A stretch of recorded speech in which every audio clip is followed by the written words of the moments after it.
ठीक है, जैसा भी कल क्वेश्चन नंबर 4 का फर्स्ट क्वेश्चन मैं बनाया था, आज क्वेश्चन नंबर 2 मैं बताने जा रहा हूँ। जैसे इसमें देखिए गुणनखंड में 4 क्वेश्चन है ना, तो 4 का फर्स्ट क्वेश्चन तो मैं बता दिया था। जैसे फर्स्ट क्वेश्चन है 12x² माइनस 7x प्लस 1 है, इसका गुणनखंड कल कर दिए थे।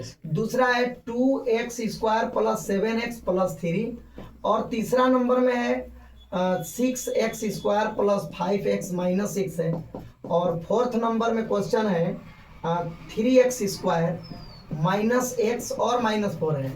तो इसका गुणनखंड करने के लिए कल मैं बताया था कि कम से कम जो 3 पार्ट में दिया हुआ है ना, इसके मध्य वाले पद को तोड़ करके इसे 4 पार्ट में कर लेते हैं और फिर 2-2 पार्ट का कॉमन ले लेते हैं। ठीक है, समझ में आया था ना। तो क्वेश्चन नंबर 2 देखा जाए, कल बताए थे। क्वेश्चन नंबर 2 देखिए, पहला कल हो गया है। 2x² है प्लस 7x है प्लस 3 है, तो ये 3 पार्ट में है। देखिए फर्स्ट, सेकेंड और थर्ड है ना, 3 पद इसमें दिए गए हैं। द्विघात तो है, ये है, देखे रहे हो। तो क्या करेंगे गुणनखंड करने के लिए, फर्स्ट और लास्ट टर्म को मल्टीप्लाई करते हैं। तो मल्टीप्लाई जब इसको करेंगे तो 2x² इंटू 3 करेंगे तो 3 दूनी कितना हो जाएगा, 6x² हो जाएगा। x² से आपको लेना नहीं है, आपको कोफिशिएंट को फैक्टराइज करना है। चूंकि x² है तो हम दोनों पर एक x रख देंगे। तो 2 से 2 दिया कितना हुआ, 6, और 2 और 3 जोड़ते हो तो कितना आता है, 5 आता है। तो 5 तो मेरे को लाना नहीं है, मेरे को लाना कितना है, 7। तो अब देखिए कितना होगा, अब फिर इसको 3 से इसको फैक्टराइज कीजिए। 3 एकम कितना हो जाएगा, 3। इसको मल्टीप्लाई कर दो, 3 दूनी कितना हुआ, 6 में 1 जोड़ देंगे तो कितना आ जा रहा है, 7। हमको केवल गुणनखंड मध्य पद को करना है, फर्स्ट वाला और लास्ट वाला को कुछ नहीं करना है। ये 2x² और 3 जस का तस रहेगा। ठीक है, तो यहाँ पर 2 गुणनखंड आया, एक जगह आया 6 और एक आया कितना, 1। x मेरे पास डबल था ना, x दोनों पर रख दिए तो कितना हो गया, 6x और 1x।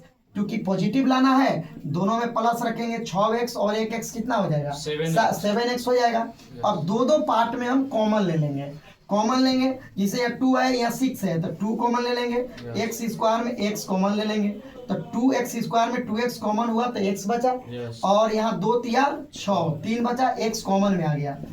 इन दोनों में कुछ कॉमन नहीं दिख रहा है, तो कुछ जब कॉमन नहीं है तो इसमें 1 कॉमन तो होगा ही। तो यहाँ कितना बच जाएगा, x प्लस 3। अब देखिए कि 2 जो ब्रैकेट प्राप्त होता है, मैं कल भी बताया था, इस ब्रैकेट में अगर सेम डिजिट अगर आते हैं दोनों में, है ना, जिसे x प्लस 3 इसमें है, इसमें भी x प्लस 3 है, तो ये सही है। ठीक है, इसका गुणनखंड चेक हो गया कि यह सही है। तो x प्लस 3 फिर दोनों में से x प्लस 3 में से वो x प्लस 3 कॉमन ले लीजिए। तो x प्लस 3 जब कॉमन ले लेंगे तो यहाँ कितना बचेगा, 2x, और यहाँ कितना बचेगा, 1। यही मेरा फैक्टराइजेशन कंप्लीट हो गया। ठीक है, अब दूसरा तीसरा नंबर जो क्वेश्चन है मेरा, वो ऐसा है 6x² प्लस हो गया 5x माइनस 6 है। तो सेम उसी प्रकार काम कीजिए, फर्स्ट और लास्ट पार्ट को मल्टीप्लाई कीजिए। 4×6 कितना हो जाएगा, 36 हो जाएगा ना। 36x² तो है ही, इसके चक्कर में मत पड़िए। गुणनखंड कितना, इसका कोफिशिएंट कितना आया, 36। तो 36 को फैक्टराइज करो ना भाई, पहले 2 से करो, 2 से 18 दूनी के कितना हो जाएगा, 36। तो 18 में 2 जोड़ोगे तो 20 आएगा। ठीक है, या 18 में या 2 में घटाओगे, 2 में 18 तो 16 आएगा। हमको लाना कितना है, 5 लाना है। तो 5 तो नहीं आ रहा है, तो फिर गुणनखंड कीजिए। 2 से 2 नवा कितना हो गया, 18। अभी 2 दूनी के कितना हो गया, 4, और ये कितना है, 9। अगर 4 में 9 घटाते हैं, चाहे 9 में 4 घटाते हैं, तो माइनस प्लस का खेला है, हम लोग मैथ में उसको सेट कर लेंगे। तो किसी को पहले किसी को बाद में लिख सकते हैं, उसके लिए टेंशन नहीं है। तो ये क्या हो जाएगा, 4 और 9 ये दोनों को जोड़ा लगाएंगे तो फर्स्ट पार्ट जस के तस रहेगा, लास्ट वाला भी जस के तस रहेगा। गुणनखंड 2 ही मिला है, एक 4 मिला है और एक क्या मिला है, 9। x² मेरे पास था तो x यहाँ, एक यहाँ तो लगाएंगे। अब चूंकि यहाँ पर हमको ये दोनों के जब हम लोग मल्टीप्लाई करके दोनों को सेट करते हैं, तो बीच में जो लाना है टर्म प्लस 5x लाना है। यानी कि 2 पार्ट आया, एक 4 आया, एक 9 आया, और इन दोनों से हमको 5 लाना है, प्लस 5 लाना है। ये फिक्स है कि ये घटाना होगा। घटेगा तभी तो 5 आएगा। 9 में ले 4 घटाइए, चाहे 4 में ले 9 घटाइए, घटाने के बाद ही ना 5 आएगा। अब यहाँ चूंकि +5 लाना है, इसलिए बड़ा वाला में प्लस का चिन्ह दीजिए और छोटा वाला में माइनस के चिन्ह दीजिए। अगर -4x + 9x रहेगा तो ये +5x आ जाएगा। अगर 9 के इधर आप लिखे होते तो 9x - 4x, तभी तो 5x आता।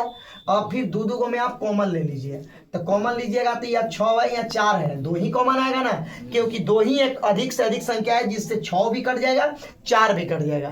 और x² है इसमें x है, x कॉमन ले लीजिए। 2 या 6, 3 बचा, x² में x कॉमन लिए, x बचा, 2 दूनी के 4, यहाँ 2 बचेगा, x कॉमन आ गया है, नहीं बचेगा। यहाँ 9 है, यहाँ 6 है, तो 9 और 6 में कौन सी संख्या है जिससे दोनों कट जाएगा? 3 है, तो ये हो जाएगा 3 3 के 9 और 3 दूनी के 6। देखिए दोनों ब्रैकेट सेम लेकर डिजिट उपस्थित हुआ है। 3x - 2 3x - 2 है ना, यानी गुणनखंड कंप्लीट है। तो ये दोनों में से कोई एक फिर कॉमन आ जाएगा, तो 3x - 2 कॉमन आ गया, क्योंकि ये भी इतना गुना के रूप में है, ये भी गुना के रूप में है, तो ये चीज वह दोनों में शामिल है ना। 3x - 2 3x - 2 कॉमन ले लिए, तो यहाँ पर कितना बच जाता है? 2x, और यहाँ पर कितना बच जाता है? +3। 2x + 3 गुणनखंड कंप्लीट होता है। बात समझ गए? इसके बाद एक और क्वेश्चन है, 4th नंबर क्वेश्चन है, ठीक है। तो 4th नंबर क्वेश्चन क्या कह रहा है कि 2x² +